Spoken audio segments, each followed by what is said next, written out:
Are you a social media user? Do you tweet, direct message, or instant message? If you do, you're a part of an ongoing trend.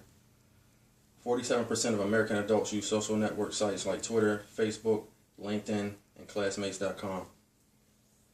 These sites enable users to develop personal profiles, communicate with friends and strangers, do research, share thoughts, photos, music, links, and more.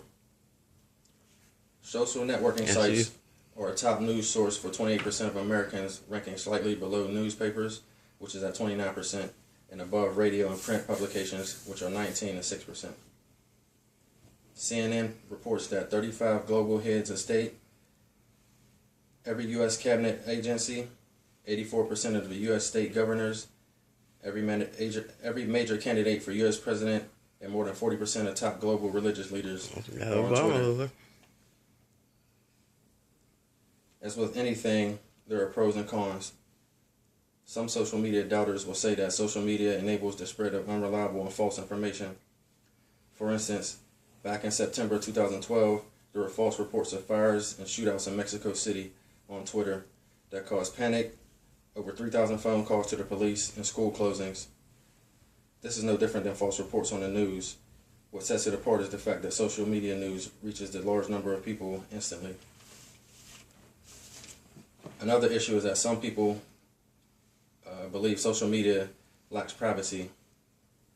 Back in 2011, the United States Justice Department intercepted 1,661 pieces of information from social media networks and emails. 4.7 million Facebook users have liked a health condition or medical treatment. That information can be used by insurance companies to raise their rates. This sounds bad, but it can be easily resolved. All social media sites have privacy settings where users can choose what items their profile is visible and to who. Carelessness and misuse of social media can have a negative impact on someone's job stability and employment prospects. Job recruiters report negative reactions to finding profanity on 61% of potential candidates on social media pages.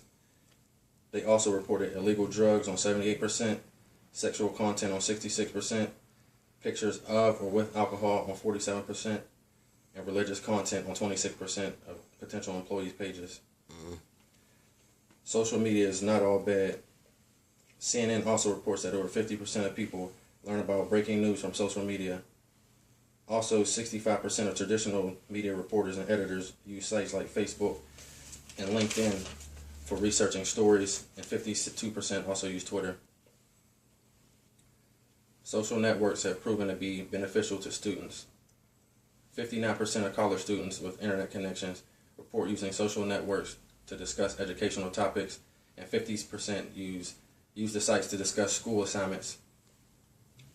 Social networks also provide people with the opportunity to improve relationships and make new friends. 70% of the adult social networkers use these sites to connect with friends and family. Job seekers also benefit from social media. 64% of U.S. companies own one or two social networking sites to recruit potential employees. Due to the large number of applicants and more efficient search capabilities, 89% of recruiters hire outside companies to search social media for them. 1 in 6 workers credit social media for helping them find their current job.